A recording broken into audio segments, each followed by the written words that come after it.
cẩn thận nhá. Cẩn thận không là mấy cái.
Anh chế này nạp phôi cho nó dùng cái.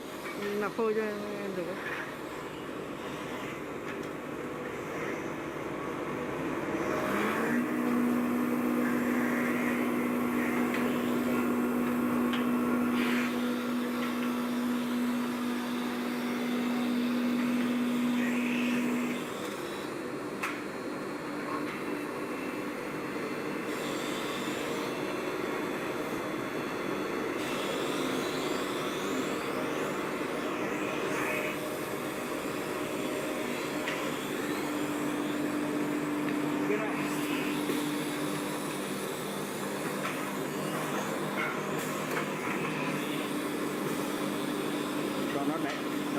Để hôm nay tí được không?